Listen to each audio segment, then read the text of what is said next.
വീട്ടിൽ പാട്ടുമായിട്ട് ബന്ധമില്ലാത്ത ഞാനേ ഉള്ളായിരുന്നു. അപ്പോൾ ഒരിക്കലും എനിക്കൊരാഗ്രഹം തോന്നി, എനിക്കൊരു പാട്ടെഴുതണം. അങ്ങനെ പാട്ടെഴുതാൻ വേണ്ടി ഞാൻ നല്ല സിയോൻ ഗീതാവിൻ്റെ പുസ്തകം എടുത്തുകൊണ്ട് അകത്ത് കയറി 4-5 വരി അടിച്ചു മാറ്റിയിട്ട് ആരും അറിയാതെ 3-4 വരി എഴുതണം, അല്ലാതെ പാട്ട് വരില്ലെന്നുള്ള കാര്യം എനിക്ക് ഉറപ്പായിരുന്നു. പക്ഷേ ഈ വീട്ടിൽ സിബ്ലിങ്സ് ഉണ്ടെങ്കിൽ അവർ കണ്ടുപിടിക്കുമെന്ന് പറയുന്നത് എൻ്റെ ഏറ്റവും വലിയ തെളിവാണ്. എൻ്റെ വീട്ടിൽ അത് കണ്ടുപിടിച്ചു.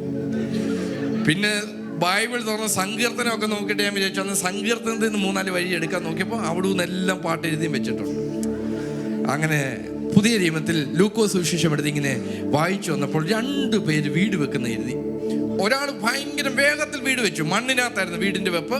അതുകൊണ്ട് യുദ്ധകാല അടിസ്ഥാനത്തിൽ അതിൻ്റെ പെരകൂതാശ അതിന് അകത്ത് കയറുമ്പോൾ അപ്പുറത്തൊരു പുള്ളി ഇങ്ങനെ കിളച്ചുകൊണ്ടിരിക്കുക. ചിലരുടെ ഒക്കും ചിലരുടെ കാര്യം ഒക്കില്ലെന്ന് പറയുന്നതിനോട്ട് പുള്ളി പാറയുടെ പുറത്ത് ഇങ്ങനെ കിളച്ച്, ചിലരുടെ കാര്യം വൈകുക, ഭയങ്കര സ്പീഡ് ചിലരുടെ കാര്യം നടക്കുന്നു, പക്ഷെ ചിലരുടെ കാര്യം വൈകുന്നു.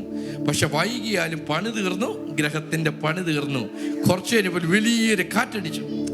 കാറ്റത്ത് വേഗത്തിൽ വന്നത് ചിലതൊക്കെ നിലംപരിചായപ്പോൾ ദൈവം സ്ഥാപിച്ചതിനെ ഇന്നത്തെ ദൂതുമായിട്ടെല്ലാം കണക്റ്റഡാ. ദൈവം സ്ഥാപിച്ചതിനെ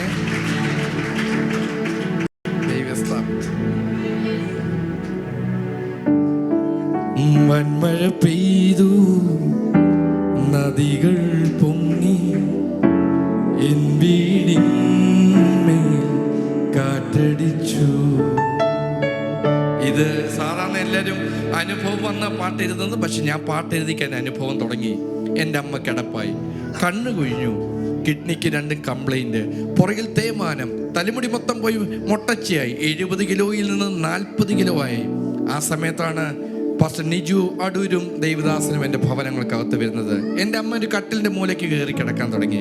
പക്ഷെ കട്ടിലേക്ക് കിടക്കുമ്പോൾ ഇടയ്ക്കിടയ്ക്ക് എന്നെ ഇങ്ങനെ വിളിക്കും. എന്നോട് ചോദിക്കും, നീ എന്തിനാണ് ഭാരപ്പെടുന്നത്? നമ്മളെന്തിനെ കൈയടിക്കുന്നത്?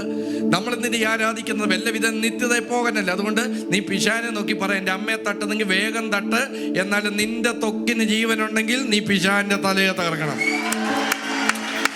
എന്നാൽ ഞാൻ കിടപ്പായത് കൊണ്ട് നീ മിനിസ്റ്റർ നിർത്താനല്ല പറഞ്ഞത്, ഞാൻ കിടപ്പായാലും നിന്റെ ശുശ്രൂഷ നീ ചെയ്യണം.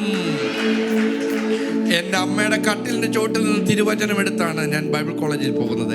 അന്ന് തുടങ്ങിയ യാത്രയാണ്. 2008 അതിനുശേഷം ബാക്കി എഴുതാൻ തുടങ്ങി. നീ തകർന്നിടുവാ നോക്കി നിന്നോ